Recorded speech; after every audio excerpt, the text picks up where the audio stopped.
in those countries? Indeed, the conflicts between the French government and some countries in the Sahel region could affect the impact of the French language. Why? When artists from these countries are no longer able to travel around, when you make it difficult to get visas, when you increase tuition fees for students, what are the consequences? Other countries seize the opportunity to take what France is leaving behind. Students turn to Russia, China, and sometimes even Turkey to study. In the Sahel region, France is gradually leaving, and other countries are quickly coming in. I've just learned that a Russian cultural center will soon open in Burkina Faso. In Ivory Coast, it's not a Sahel country, but there's a cultural center from South Korea that's just opened its doors. And there's a Turkish cultural center too. They're all coming. We might not see the consequences today, but maybe in 10 or 15 years, for all the reasons I mentioned earlier, we will see that French might decline in these countries, unfortunately. But I hope we won't let that happen. Now, this program is being broadcast in English, so this may seem like a bit of a strange question coming from me, but does English pose a threat to French, given that it's just so ubiquitous in the world? I'm not the kind of person who fights against a language. I fight for a language. We have to fight for the French language, and that's the only way we'll deal with what's being dubbed as the English hegemony. But remember, the English language has borrowed a lot of French words. In fact, when you visit this place, you'll see that French has greatly influenced English. So I'm not worried about the spread of the English language. I'm more concerned with the fact that we're not working hard enough to maintain the French language and develop it. Just like human beings, language is constantly evolving, and despite the best efforts of the gatekeepers of French or the Académie Française, new words are constantly finding their way into the vernacular. We're here in a room dedicated to French words, and I'm joined by Barbara Cassin. You are a philosopher and an academic. You've spent a lot of time thinking about the power of words and the evolution of language. So I'm interested to know how you feel when you see new and sometimes strange words make their way into both written and spoken French. A language evolves. It's like the import-export trade of words. The French language has a wealth of resources, with its authors and works in French. But then there are words that come and go, and that's normal. This place is dedicated to the French language, and we even have a room especially for how words evolve, for the import and export of words. Something that makes French different from English is that the nouns have gender, masculine or feminine, and inclusivity is something that is hotly debated at the moment. Do you see the French language evolving to address this?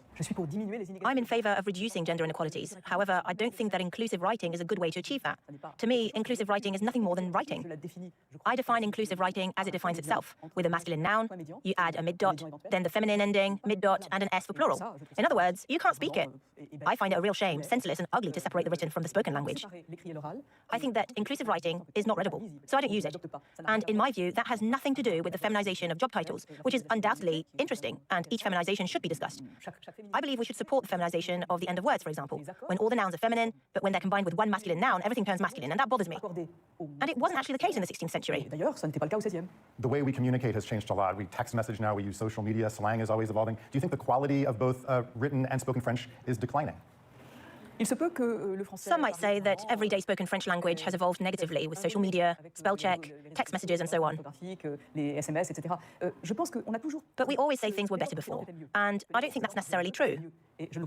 I think it's different, and it's about understanding that difference and making it evolve in the right direction. A general question for you. French is evolving all the time. Is it something that you think should be fought to preserve, or should it just be left alone to evolve on its own? I believe a language preserves itself naturally. I think a language evolves with those who speak and write it, with those who think within that language. And in my opinion, that's perfectly fine. So what are we fighting? Globish? Global English? Yes. Should we fight against non-French words? I find it extraordinary indeed when you walk in the streets of Paris and you see many things in English, but you also see many things in other languages, and I find that rather extraordinary. Barbara Cassin, thanks so much for joining us. Thank you. That does it for this edition of France in Focus. Thanks for watching, and we'll see you next time.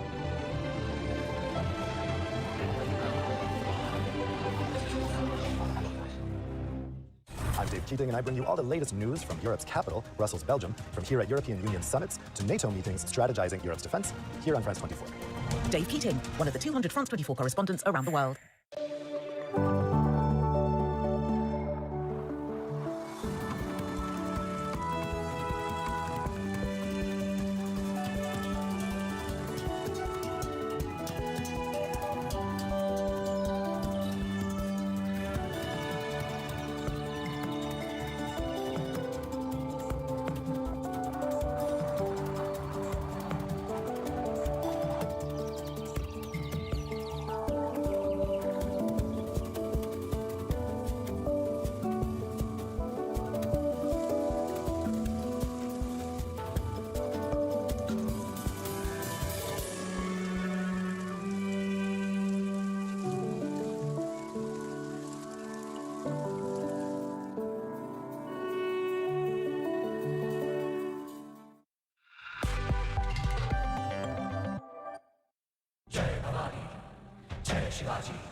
A warrior so brave he'll forever be hailed.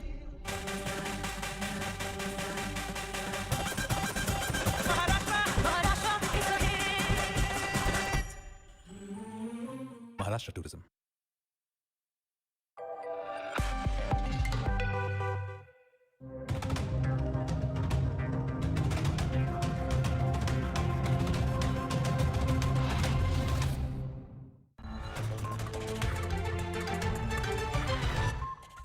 Russia launches further strikes on Ukraine after accusing Kyiv of carrying out a deliberate, indiscriminate attack against civilian targets in Belgorod, where rocket fire has left at least 21 people dead. We'll be getting the very latest from Moscow-based freelance journalist Daniel Hawkins. As Israeli forces push on with their offensive in Gaza, Prime Minister Benjamin Netanyahu is vowing to retake control of the enclave's border with Egypt in a move that would effectively place the territory under exclusive Israeli control. And, back with a bang, Berlin calls for a nationwide ban on the private sale of fireworks in a bid to prevent the violence that flared in parts of the German capital during last year's New Year's Eve celebrations. Welcome to France 24, I'm Sharon Gaffney. We'll first this hour to Ukraine, where Russia has unleashed a fresh wave of overnight strikes targeting the capital Kyiv and the second largest city, Kharkiv. It comes after Moscow accused Kyiv of carrying out what it describes as a terrorist attack on civilians in Belgorod, killing at least 21 people and using widely prohibited cluster munitions. The attack prompted the UN Security Council to meet for an emergency session at the request of Moscow. Let's hear some of what the Russian envoy had to say about that assault on Belgorod. The methods used by the current Kiev strategists are no different from those used by Benderites and those of the Organization of Ukrainian Nationalists, massively killing Russians, Jews, Poles, and Ukrainians themselves. Except the difference is that now they have Western long-range weapons that make it possible for them to reach the center of cities. And they're not targeting military targets, but rather civilians. For more, let's cross live to Daniel Hawkins. He's a freelance journalist based in Moscow. Daniel, we heard from the Russian envoy there. Tell us what else came out of that UN Security Council meeting. Well, the response to this latest attack from Russian officials, both at that meeting and here in Moscow, obviously unequivalent to condemnation, anger, and very thinly veiled threats, warnings that this attack will not go unpunished. It won't go without consequence. These border regions, of course, Belgorod, Kursk, Bryansk, etc., have often come under cross-border shelling, cross-border fire. This attack has been widely seen to be one of the heaviest, if not the heaviest, since hostilities began. The latest update this morning, 22 people killed, over 100 injured. According to Russian officials, many of them were children, with the facilities hit, including, according to Vasily Nebenzia, an ice rink, a university, and the central Christmas square.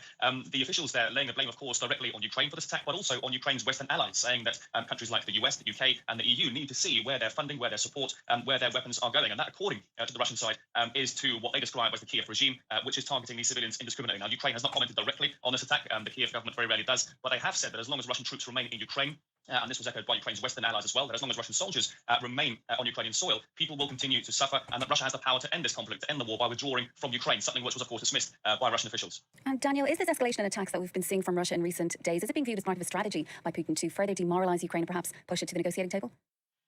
I think we've seen this escalation in what can be seen as tit-for-tat attacks over the last 48 hours. Indeed, just hours after the Belgorod strike, we saw Russian missiles hitting Kharkov. Ukrainian officials saying that a hotel was targeted, as well as other residential areas. The Russian side hasn't yet commented on that. The Russian government has repeatedly said they're open to negotiations. They would be willing to speak, but they've said it's the Ukrainians that don't want to do this. Podolyak, Ukrainian advisor, said in the last 24 hours, presidential advisor, that Russia will be given ultimatums which they will have to listen to and have to accept. Being claims dismissed again by Maria Zakharova, Russian foreign ministry spokeswoman, saying that Russia won't deal in ultimatums. Widely, these strikes, of course, can be seen as an attempt to degrade Ukrainian air defense systems, Ukrainian military facilities, but also push it to understand from the Russian side that they're not having any battlefield successes, they're not having any battlefield victories in their counteroffensive, and that negotiations and some sort of ceasefire are the way forward. As the Ukrainian representative to the UN Security Council, though, said, civilians on both sides are likely to continue to suffer in the run-up to the New Year period, as both sides seek to send a message, really, to push each other to concede that a battlefield victory for both sides will not be possible. Daniel, for now, thank you. That is Daniel Hawkins, freelance journalist based in Moscow. Israeli Prime Minister Benjamin Netanyahu is vowing to retake control of the Gaza Strip's border with Egypt. Such a move would be a de facto reversal of Israel's 2005 withdrawal from the territory, placing the enclave under exclusive Israeli control. Netanyahu's comments came as Israeli military forces pressed on with their offensive on the ground in central and southern Gaza, much of the fighting again focused around Han Yunis. Well, for more on the significance of Netanyahu's latest remarks, we were joined a short time ago by Jerusalem-based journalist Sami Sokol. The Philadelphia corridor that goes along between the Gaza Strip and Egypt is considered to be a very strategic location, since this is where we have the Rafah crossing. The Rafah crossing between Gaza and Egypt is the only connection between the Gaza Strip and the rest of the Arab world. Now, Israel believes that under this area of the Philadelphia area, we believe in Israel that underneath there are tunnels. These are tunnels, according to which Israeli military sources say ammunition and a lot of the long-range missiles have been coming in from Egypt into the Gaza Strip. And therefore, it's important for Israel to have this kind of control and to destroy them. I can tell you at the same time, the Egyptians, they have been denying this. They have said that they have acted against these tunnels and that this is unacceptable. They do not accept the Israeli notion of taking over this area. They say that there should be a border between Egypt and the Gaza Strip, and that if Israel takes over the Rafah crossing, this will further deteriorate the situation inside the Gaza. One has to mention another thing, that once Israel will take over this corridor, this means that there will be heavy fighting there, because Hamas is going to give a heavy fight in this area. And also, this is an area which is very crowded with Palestinian population. We have to remember that the Israeli military has been pushing the residents from the north of the Gaza Strip to the south, all the way to Rafah, all the way to this area. So in order to take over, we should expect many casualties. Sammy Sokol reporting. Finally for now, it's a debate that reignites in Germany each year in the lead up to and aftermath of New Year's Eve. Police, health officials and environmental groups in Berlin are calling for a nationwide ban on the sale of private fireworks. John Lawrenson reports. In Berlin, New Year's Eve means fireworks. So each year, in the run-up to December the 31st, this shop presents a selection to the locals. There are fireworks for all budgets when they go on sale on the last 3 days of the year. This is a category F2 firework. It's quite powerful, but we make an exception on New Year's Eve so people can use it. And the sky's the limit. Germans invest 180 million euros annually to light up New Year's Eve. I just spent 300 euros. It's indispensable. I love it when it sparkles and bangs once a year. It's a tradition from when I was little, and I've never gotten tired of it. But the whiz-bang party is a growing threat to the police. Last year in Berlin, police officers and firefighters were attacked with fireworks. So this year, they've been banned in certain neighbourhoods. But the police union is calling for a nationwide ban. Last year, we had hearing injuries because of bangers. The same thing occurred at the recent, sometimes illegal, demonstrations against the war in Gaza. So we can assume this is going to happen again. In 20 years, fireworks sales have doubled in Germany, producing 40,000 tonnes of waste, record fine particle emissions, and injured and traumatised pets, according to this environmental NGO. The problem is the sharp rise in the use of bangers in recent years. We can no longer protect this tradition because now it's damaging public, environmental and animal safety. 60% of Germans are in favour of a ban on the private use of fireworks. In the meantime, Berlin is gearing up for another night of tension. 4,500 police officers have been mobilised this New Year's Eve in the capital. That's it. Stay with us on France 24.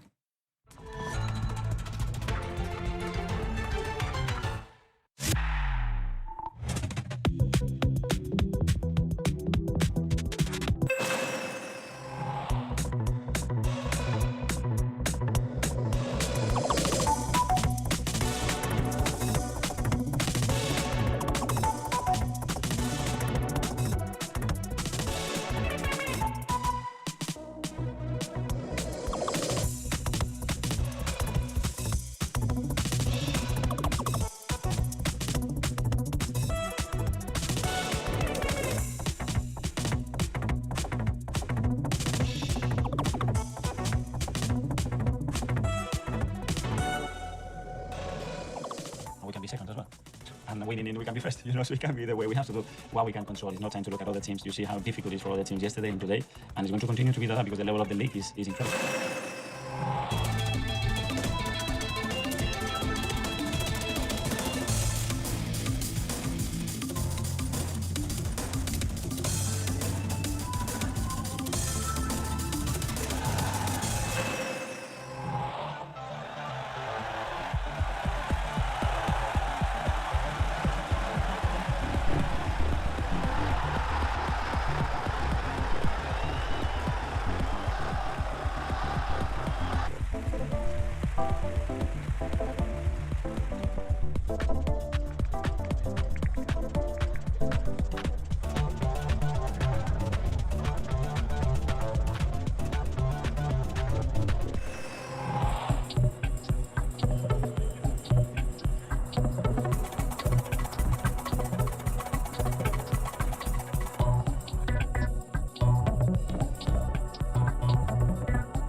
Hello from Harlem in New York. We're here to mark the 50th anniversary since the birth of hip-hop. It revolutionised music, but as you'll see in part 3 of our series, it also changed fashion forever.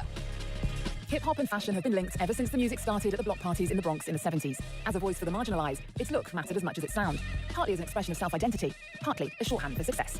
Hip-hop fashion is to take nothing and make it something powerful, something that represents you. We meet the man who went from a fashion industry pariah for his designs knocking off luxury labels to a Gucci god, and music journalist and author of Fashion Killer, Soumya Krishnamurthy. What Dapper Dan did that was so revolutionary was really bringing this idea of kind of this Harlem aesthetic into high fashion.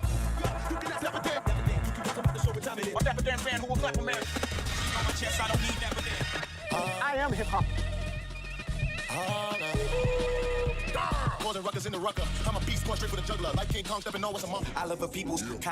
Over the years, hip-hop's biggest stars have become as much icons of style as of music. Run DMC and Adidas, LL Cool J's Kangol hats, Snoop Dogg and Nicki Minaj's bling, and Cardi B is the face of Balenciaga. What's up, bro? When I was growing up, during the 50s and 60s, it was like this. In the mid-60s is when it changed. And it changed because of the drug epidemic. And I escaped through fashion.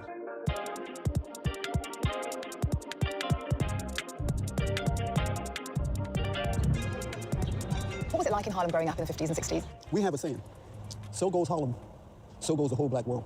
Harlem triggers culture among people of color everywhere. Harlem was a cultural pot where we all interacted together. Poor Italians, poor Irish, poor African Americans, poor Puerto Ricans. So it was like a fusion, what I call a gumbo of culture. And that's what defined it. And you were surrounded by drug dealers, hustlers, gang members. How did you find fashion? Poverty. For me, it came from holes in my shoes. It was more necessity than passion. Because you wanted to be somebody, and nothing transformed you better than fashion. I came from the poorest neighborhood in Harlem, the poorest of the poor, but nobody knew what neighborhood I came from if I got dressed up. So that's where the passion came from the transformative value that clothes and fashion has. Clothes say, I'm here. You have to look at me now. Marked by the history of slavery and the fight for civil rights, Dapper Dan went to Africa in the early 70s. It was in the Liberian capital Monrovia that he discovered his fashion vocation, Africanizing, as he called it, his creations. And how did your store start? I came from a criminal culture, but I didn't want to be involved in it no more, so I decided to open up a store. I Blackanized European fashion, I Africanized European fashion, and it just took on from there. So I mixed the same thing we do with jazz, same thing we do with all music and all the culture. I just took our culture, mixed it with our older culture, and came up with something new.